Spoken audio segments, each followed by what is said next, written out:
vähän käytyä suihkussa tossa Rovioen edessä. Tää on aivan litimärkä, mutta next kesä kuivaa.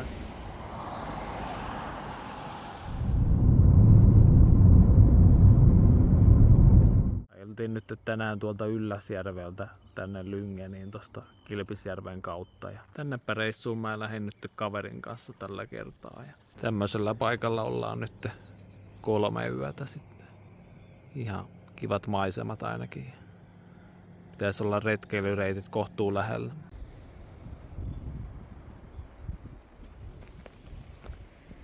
Löytyy täältä Niemenkärjestä tämmönen paikka. Hieno.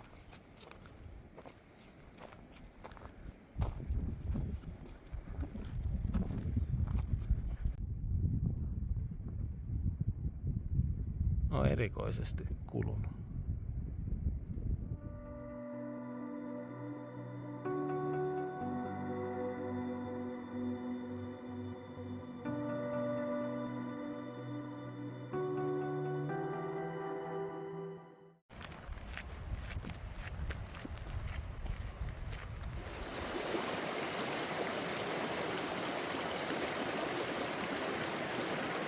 Ajeltiin nyt tähän Blåvattnetille semmonen 15 minuuttia meidän mökiltä ja tää lähtee heti tästä alkuun tämmöstä helppokulkusta leveätä polkua ja nyt on pikkasen kivikkoa eessä. Ihan kiva keli ja hyvin on porukkaa liikkeellä. Saatiin tuohon parkkipaikalle mahtuu auto hyvin.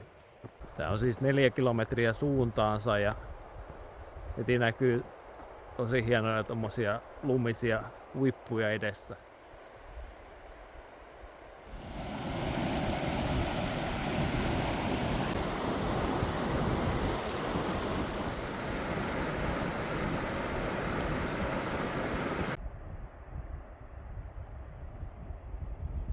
Täällä kyllä mieli lepää. Saa kulkea hienoa polkua pitkin menemään. Pitkoksiakin jonkun verran heti alkuun ollut. Maisemat kohdillaan. Kyllä kelpaa.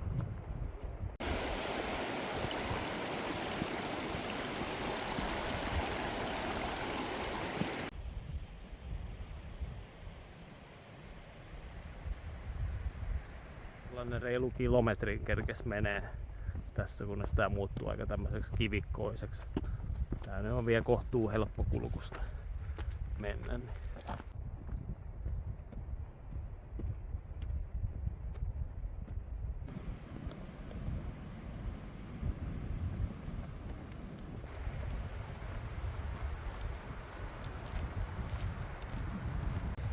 No niin, nyt ollaan jo kohtuu lähellä. Tuntuu tuossa puolessa väliä, että eihän tästä voi olla 2 kilometriä vielä tonne, mutta niin se vaan hämää täällä toi vuoren koko. Kivasti aurinkokin vähän paistelee.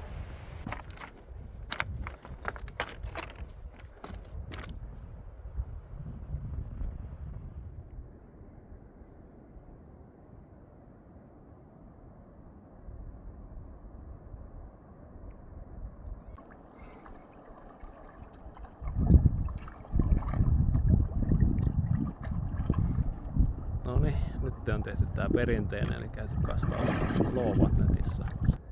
Eipä nyt näyttänyt muita innokkaita olevan, mä ja mun kaveri. Kyllähän se aika kylmää oli, ettei kovin pitkästi tarvinnut siinä uida.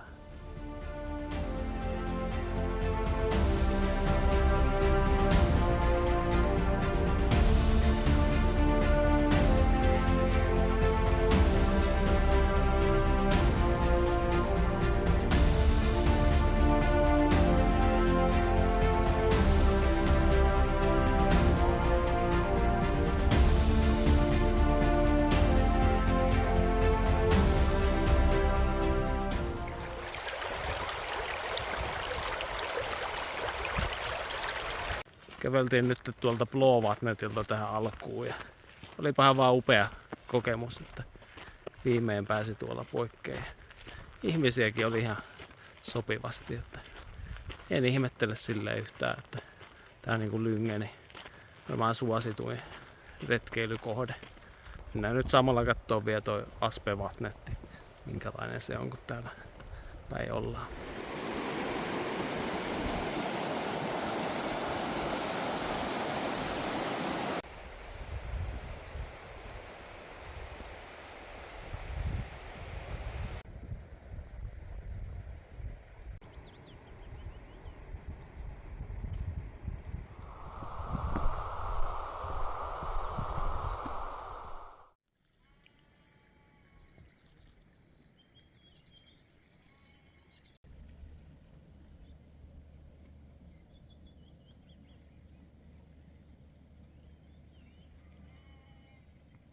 Ajeltiin tänään tähän Lyngenille, vähän sateista ollut, mutta ollaan nyt tässä lauttajonossa ja tästä olisi tarkoitus mennä Olderdalenille ja jatkaa yhteen mun lempipaikkaan. Ja nyt kun oli kerrankin ajoissa liikkeellä, niin kaupasta löytyi näitä korvapuusteja, niin viimein pääsee maistamaan näitäkin.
Mentiin nyt tänne Pirtavarreen ja tästä lähtee 2 kilometrin luontopolku tonne Korsapruualle. Mennään katsomaan tota mun lempparipaikkaa.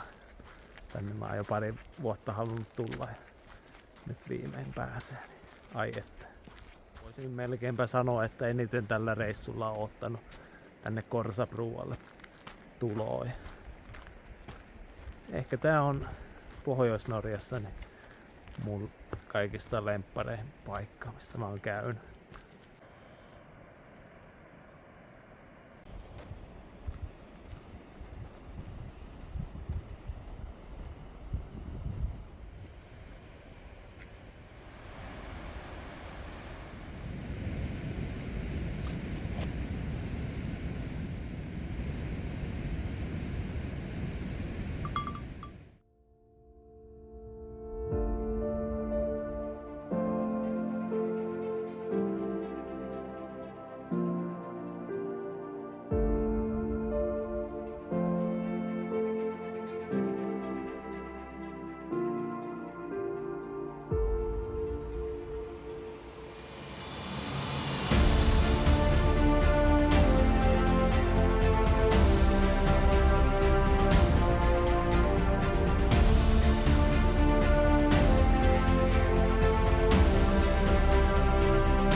Kylläpä vaan Pohjois-Euroopan syvin kanjoni taas näytti parastaan, että ihan sanattomaksi vetää, että kuinka upea putous ja upea kanjoni. Että nämä hetket muistaa varmasti taas pitkään ja luultavasti loppuelämään. Ei muuta kuin seuraavaan paikkaan.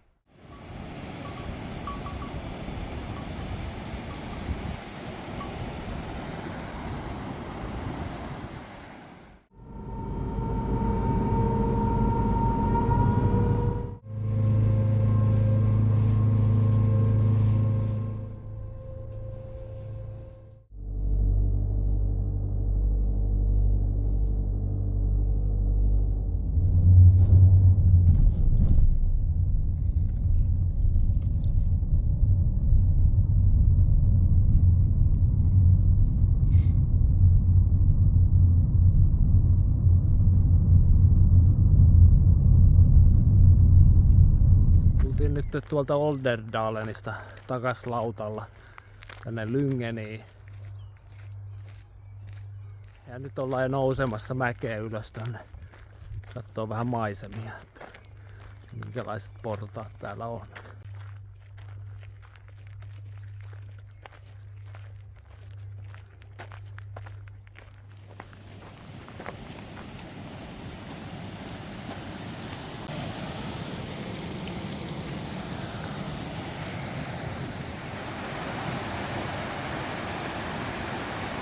Ja oli tarkoitus mennä katsomaan tuota Trottenvikbossenin vesiputousta. Tie oli suljettu. Siellä oli tietyöt menossa. Mutta katsotaan, jos huomenna päästäis käymään. Että se olisi semmonen paikka, minkä haluaisi ehdottomasti nähdä. Täälläpä nyt eessä ottais nää serparappuset. Lähdetäänpä kahtomaan, että minkälainen maisema tuolta kohta meille avautuu.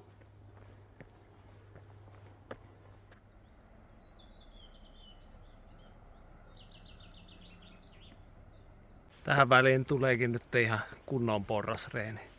Näytti, että kilometrin verran, en tiedä onko tonne ylös asti, mutta ainakin joku opaste tossa oli, että reilun kilometri olisi.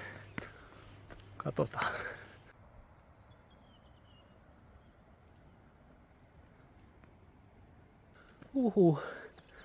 On tässä portaita mitä kiivetä. En tiedä tarkoittiko toi luki ainakin, että joku 1200 rappusta. Että sitä nyt ihan Reinebringen on, mutta kyllä tässäkin ihan hyvä iltapuhteen saa. Maisemat alkaa olla jo kohdillaan näissä korkeuksissa. No siinäpä tuli 612. Eli yli puolen väli. Melko varmasti.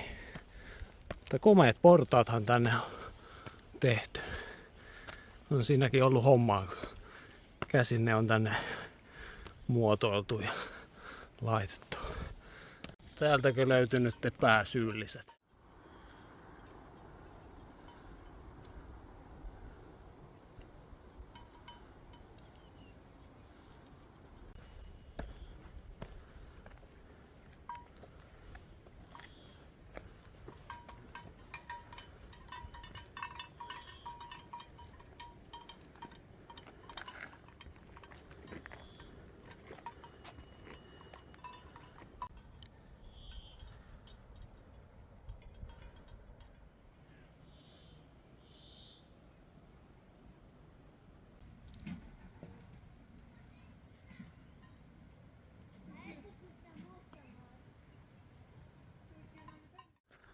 Mennään vielä tästä ylemmäs, katsotaan tuommoinen maailmanlopun maisema nimeltään oli.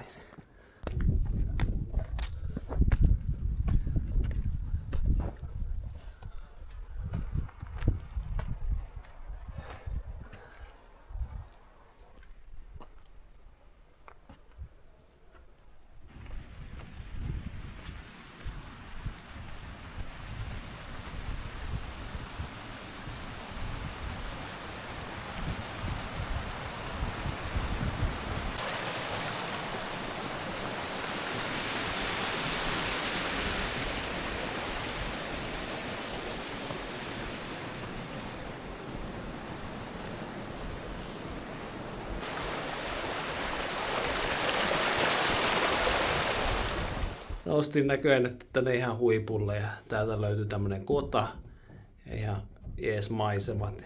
Vähän vissiin paikataan Rottenvikfossenia, kun se jäi nyt tältä illalta. Niin vedetään ihan kunnon iltalenkki tänne.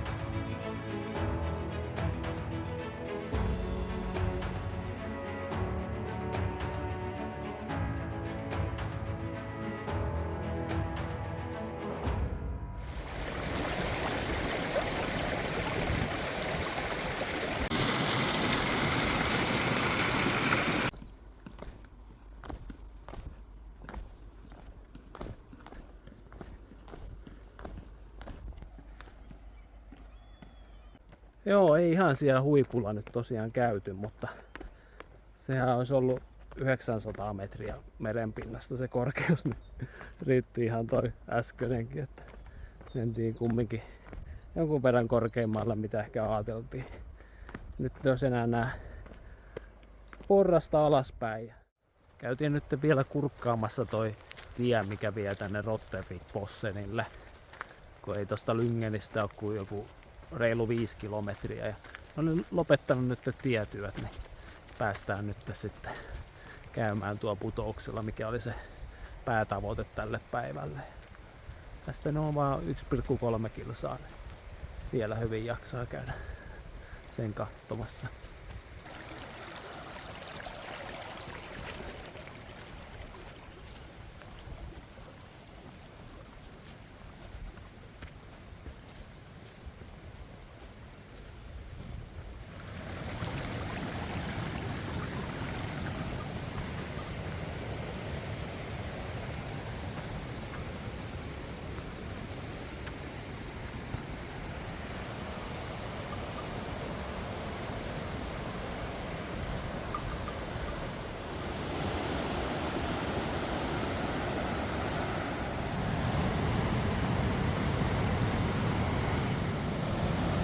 Nyt ollaan jo tosi lähellä. Vesiputous alkaa näkyä edessä ja äänikin sen mukana.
Tällä kertaa ei tarvinnut tonne veteen kyllä mennä, että sen verran kova virtaus oli tossa, että olisi lähtenyt pian mukana. Mutta kyllähän toikin ihan riitti. Tuossa edessä kävi vähän seisoskelemassa. Hieno kokemus taas kerran. Ja tonne sitten syksymällä voisi päästä uimaan. Ja nyt ainakin näytti kyllä liian voimakkaalta toi. Joo, tällä kertaa ei ollut ihan tämän kirjan mukainen kokemus meillä, mutta hieno paikka kumminkin. Mä kerroin tuossa menomatkalla noille lampaille, että mennään uimaan Rottenvikfosseniin. Tuossa ne ootti nyt takas tullessa ja vähän epäuskoinen ilme oli. Kyllähän me käytiin uimassa. Se oli ihan koko päivä retki tänään ja tultiin tuossa jonkun aikaa sitten tähän meidän kämpille ja tehtiin lohisoppaa siinä sitten. Ainakin Extrasta löytyy tämmöisiä valmispusseja. Tarvii vaan lohi sekoittaa ja tulee ihan viimeisen päälle hyvää. Nyt tuli sitten vielä auringonlaskua vähän tähän kuvailemaan ja on aika hienon näköistä. Tää on tosiaan tässä meidän asunnon etupihalta, missä mä nyt kuvailen. Tää on niin Svensbystä vähän eteenpäin vielä. Mutta huomenna jatketaan sitten kohti seuraavaa majoitusta.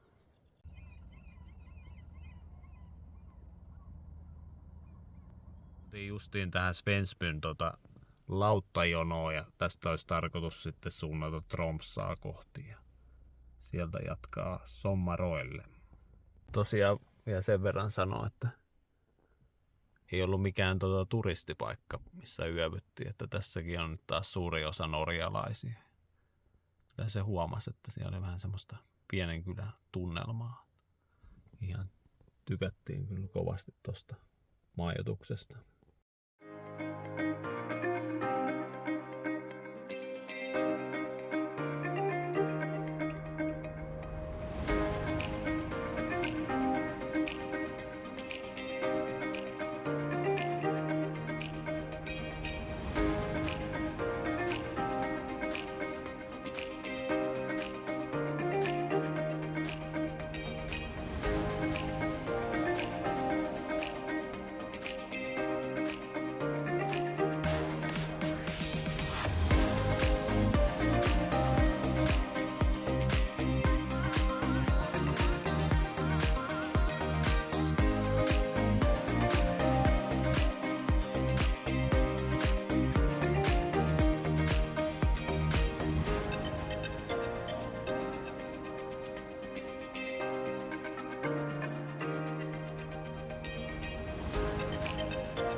Tultiin nyt 9 yöksi tähän Sommaroon ainoaseen hotelliin ja saunalta pääsee sitten suoraan tänne pulahtamaan.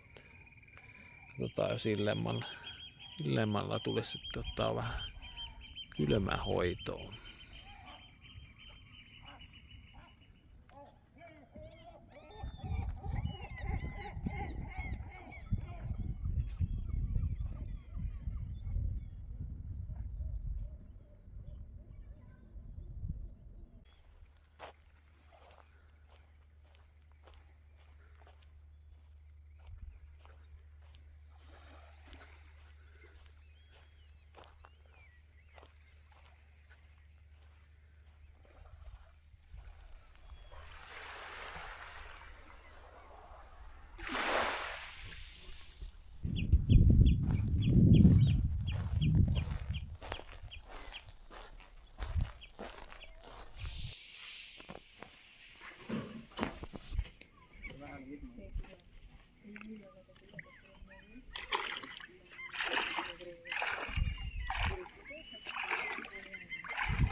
Sitä olisi käyty hotellin saunassa ja olipahan mahtavat puitteet.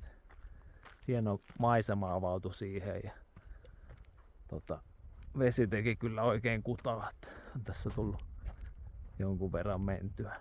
Sai vähän kylmä-kuuma-hoitoa. Mukavat keskustelut oli siinä yhden espanjalaispariskunnan kanssa. He olivat ensimmäistä kertaa käymässä Norjassa ja tykkäsivät oikein kovasti. Lähdettiin nyt vielä pienelle yöttömän yön retkelle. Katsotaan Ornflojan näköalapaikkaa, mistä aukeaa sitten maisemat tonne Sommaroin saarelle.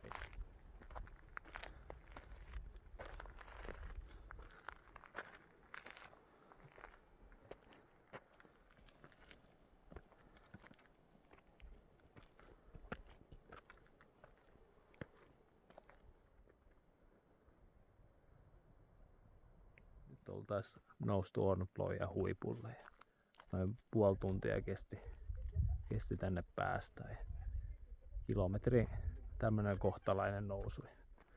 154 metristä nyt aukeaa tää upea näköala.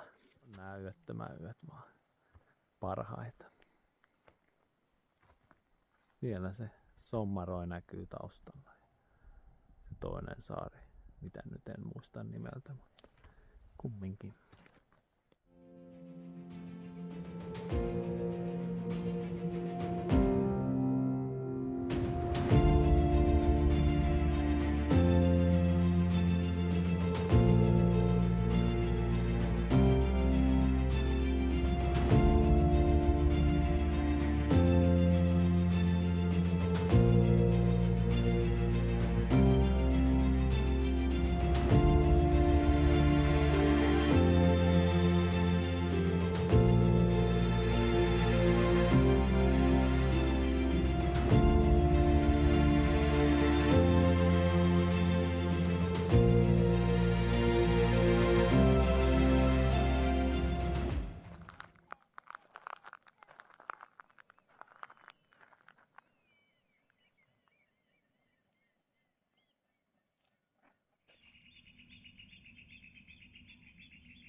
Olipas siellä hyvä aamupala.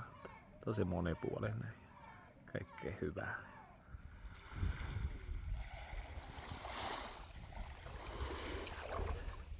Hienon näköinen ranta ja tosi kirkasta vettä, mutta ei tää kovin lämmintä ole, sen mä voin sanoa. Käydään nyt vähän kahlailemassa kumminkin. Että lähestulkoon yhtä kylmää kuin oli siellä Blåvattnetilla. Ei tällä pysty oikein olemaan.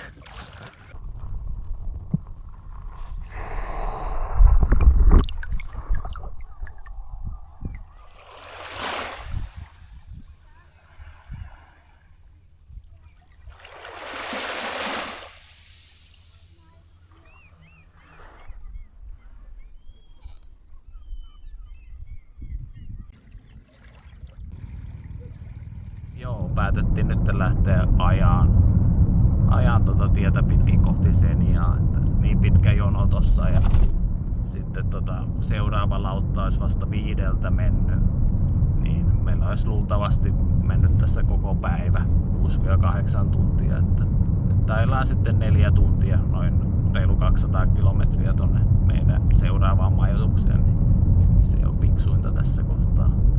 Sen verran hyvä viikonloppusää nyt, että on porukkaa liikkeellä, jos saan olla aikaisin. 100 metrin päästä käännä oikealle.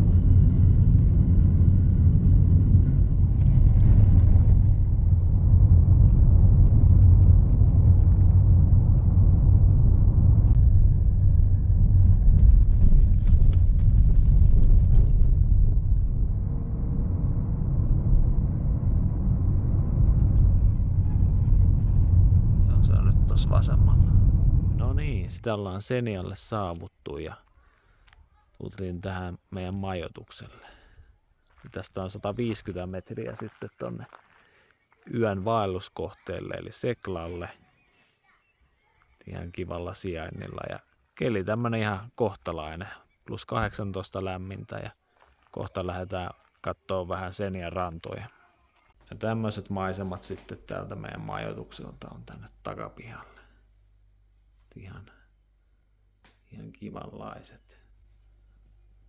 Käytiin äsken tuossa syömässä. Se oli aivan vieressä ruokapaikka ja hyvät burgerit sieltä.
Tästäpä lähti syöttömän yön retki. Eli Seklalle 2 kilometriä. Ja se löytyy tuolta ylhäältä. Ja Hesteni on tuolla vieressä. Justiin kello löi 00. Ja lähdetään kiipeen. Se on näti näköinen kelikin täällä tällä hetkellä. Viime kesänä tuli Hesteni ensimmäistä kertaa huiputettua. Ja Seklalle kiipeäminen on Norja-asteikolla 3. Ja aika vaativa, kun asteikko on 1-4. Se on kun se 639 metriä korkea meren pinnasta ja sieltä on jo varmasti aika näyttävät maisemat. On täältä nyt vielä korkeampiakin vuoren huippuja, mutta tää nyt on tässä vieressä ja tää on niin pitkään hehkutettu. Pitäähän se nyt päästä kokee viimein.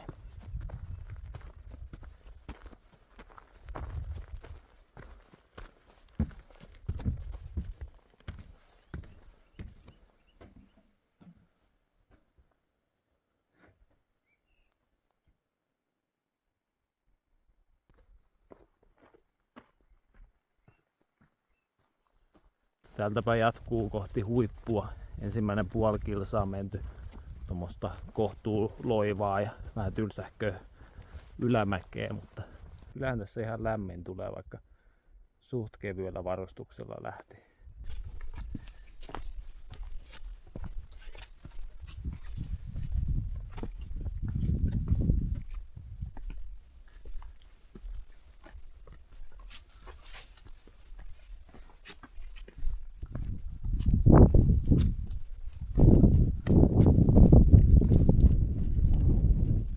Jos jollain olisi suositellut tänne Senjalle tai muitakin retkiä, niin olisi kiva kuulla niistä ja minkälaisia sitten oli kokemuksena.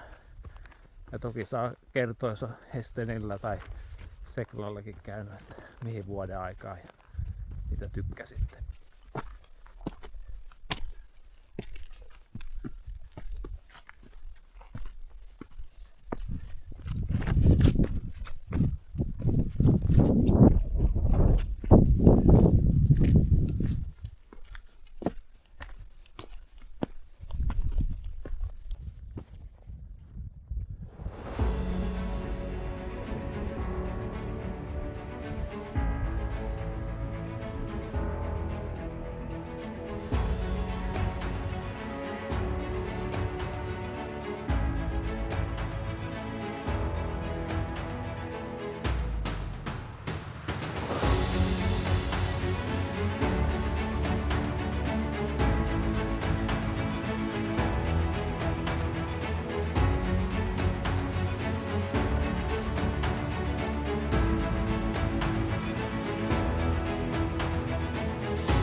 Vähän vaan kova nousu tänne Sekla huipulle, että 2 kilometriä oli, niin näytti vaan koko ajan siltä, että toi huippu on yhtä kaukana, kun nousee tänne.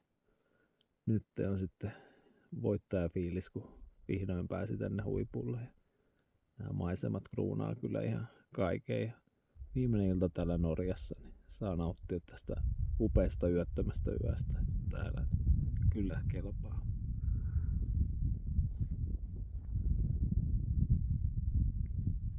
Lähettelee nyt 3. Lähdettiin täältä tulemaan alas. Ja saatiin noin pari tuntia olla tuo huipulla ihan kahdestaan. muutamia ihmisiä tuli alas tossa. Ja nyt aika nätti tälleen kohta aamuauringossa. Mennään alaspäin.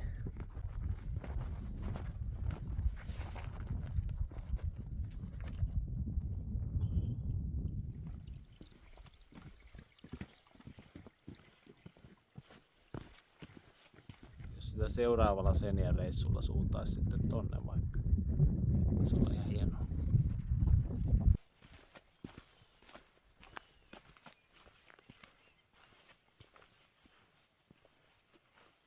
Noniin, huomenta.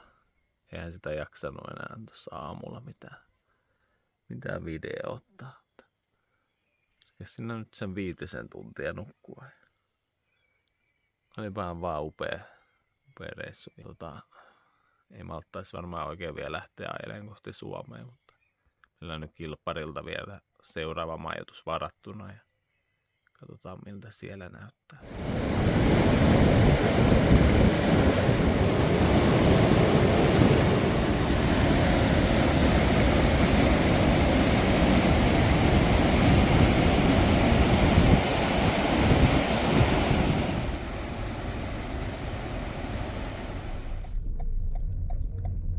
Tuolla on isot sarvet tuolla. No niin. Tämmönen huone olisi nyt vielä viimeisellä yöllä. Tosiaan Tsahkal hotellilta ja suora näkymä saanalle. Ja katsotaan nyt. Tarjous kyllä tossa, että jos on vielä toisen yön, niin saisi puoleen hintaan, mutta katsotaan, me ollaan niin väsyneitä, että lähtee varmaan ihan just saunaan.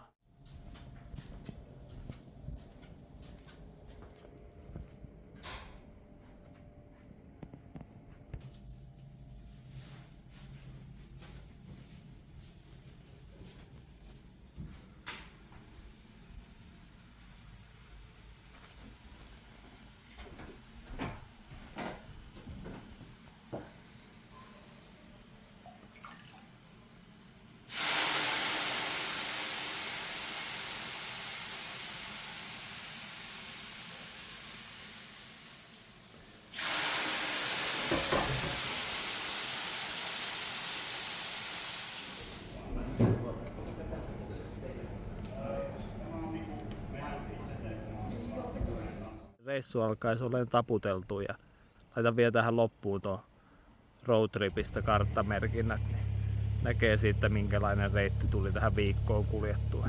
Kiitos kun katsoit videoa ja seuraaviin seikkailuihin. Moi moi!